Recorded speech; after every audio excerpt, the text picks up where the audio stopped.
Hello friends, welcome to Soni's vision legal channel. आज की video के अंदर मैं आप लोगों से बात करूंगा कौन से टाइप की लीगल एंटिटी आप लोगों के लिए बेस्ट होती है।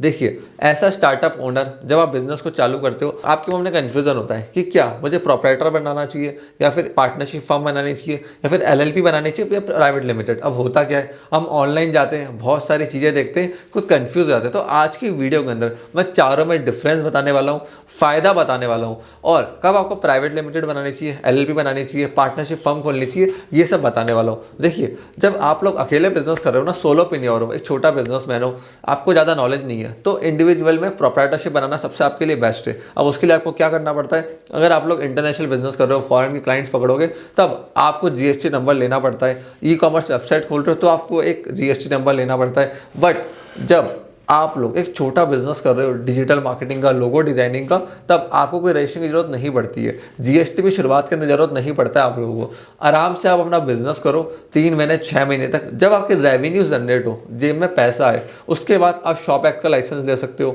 आप लोग जीएसटी नंबर ले सकते हो। यही बेसिक रिक्वायरमेंट्स होती है। उसके बाद अगर आपके साथ कोई पार्टनर है तो उनके साथ आप पार्टनरशिप फर्म खोल सकते हो। अब पार्टनरशिप फर्म के अंदर क्या होता है, 2 पार्टनर्स की बेसिक रिक्वायरमेंट होती है, जबकि इंडिविजुअल प्रोप्राइटरशिप के अंदर रिक्वायरमेंट नहीं होती है। पार्टनरशिप फर्म को खोलने का देखो खर्चा कम पड़ता है, इंडिविजुअल से थोड़ा ऊपर होता है। प्लस अगर आपको करंट अकाउंट खुलवाना है ना, तो पार्टनरशिप फर्म आपको स्टैम्प पेपर में निकलानी पड़ेगी 2,000 रुपये की, और यहाँ फिर 2,500 रुपये की। अलग अलग स्टेट्स के अंदर अलग अलग स्टैम्प ड्यूटी होती है और उसके ऊपर नोटरी होती है 50-100 रुपये की, तो आराम से आपका काम हो जाता है। अब मैं आपको डिफरेंस बताता हूँ एक्चुअली में। देखिए, सबसे पहले private limited, LLP, partnership firm, proprietorship. Private limited के अंदर क्या होता है, जो लायबिलिटी होती है ना, वो आपकी लिमिटेड हो जाती है। क्या होता है, जब आप प्राइवेट लिमिटेड एंटिटी बनाते हो, एक सेपरेट लीगल एंटिटी आप क्रिएट करते हो, उस लीगल एंटिटी के नाम से बिजनेस होगा, ना कि आपके नाम से। जो पैसा आएगा उस लीगल एंटिटी के नाम से आएगा, उसके नाम से अलग करंट अकाउंट खुलवाया जाएगा। सेम विद एलएलपी, एलएलपी के अंदर भी यही होता है और पार्टनरशिप फर्म के अंदर भी यही होता है। But LLP limited liability, partnership firm private limited liability limited हो जाती है बिजनेस के अंदर।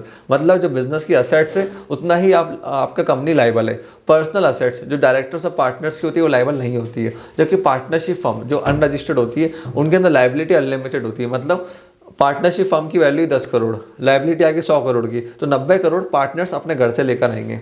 सेम विथ प्रोप्राइटरशिप, जहाँ पे भी लायबिलिटी अनलिमिटेड होती है। उसके बाद प्राइवेट लिमिटेड में क्या होता है, पैसा रेस करना ईजी होता है। बैंक ईजिली आपको लोन दे देता है, डिफरेंट सोर्सेज मिलते हैं पैसा रेस करने के, प्लस इन्वेस्टर भी आप पे बिलीव करता है। एलएलपी के अंदर पैसा रिलीज करना थोड़ा सा मुश्किल है, बैंक्स कम ट्रस्ट करते हैं, इन्वेस्टर्स एलएलपी के अंदर इन्वेस्ट नहीं करते हैं। अगर आपको स्टार्टअप ओनर हो जो फंड रेस करने वाला है, तो वहाँ पे प्राइवेट लिमिटेड रिक्वायर्ड होती है, ना कि एलएलपी, क्योंकि उसमें आप शेयर्स अलॉट नहीं कर सकते हो। पार्टनरशिप फर्म के अंदर भी आप कैपिटल रेस नहीं कर सकते हो ईजिली, बैंक से लोन लेने में भी दिक्कत आती है। और अगर आप प्रोप्राइटर और इंडिविजुअल हो तो डेफिनेटली बहुत दिक्कत आएगी बैंक से लोन लेने में और पैसा को रेस करने में।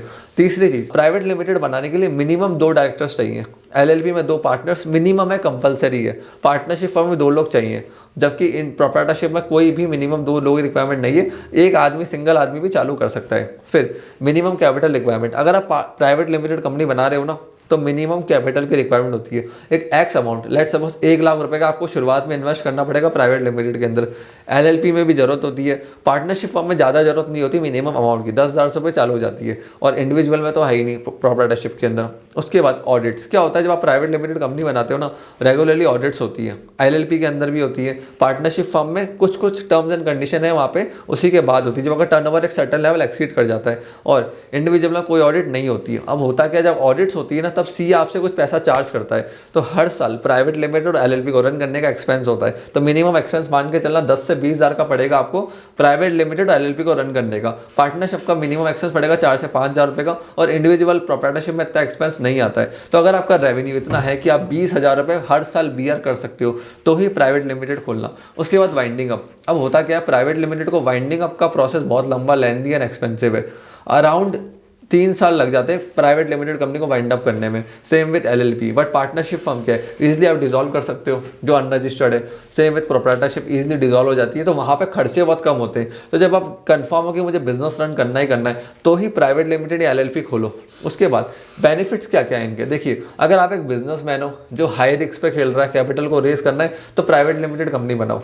आप लॉयर हो, डॉक्टर हो, चार्टेड अकाउंटेंट हो, इंजीनियर हो, तो एलएलपी आपके लिए बेस्ट है। आप लोग प्राइवेट लिमिटेड नहीं बना सकते हो, आप लोग बनाओगे LLP, और आप एक छोटे बिजनेसमैन हो, 2 जने आपस में घर के मिलकर बिजनेस कर रहे हैं, तो पार्टनरशिप फॉर्म बेस्ट है। 2-2.5 के स्टैम्प पेपर पर काम हो जाता है, करंट अकाउंट खुल जाता है, GST मिल जाता है, पैन मिल जाता है, हार्डली 5,000 के एक्सपेंस आपका पूरा काम निपट जाता है। और आप एक प्रोपराइटर हो, मतलब सोलोप्रेन्योर हो, छोटा आदमी है, अकेले बिजनेस कर रहा है, तो उसके लिए प्रोपराइटर फॉर्म बेस्ट रहती है। उसको हार्डली GST की जरूरत पड़ती है जब उसके टर्नओवर 20 लाख से ऊपर एक्सीड हो जाते हैं किसी एक फाइनेंशियल ईयर के अंदर।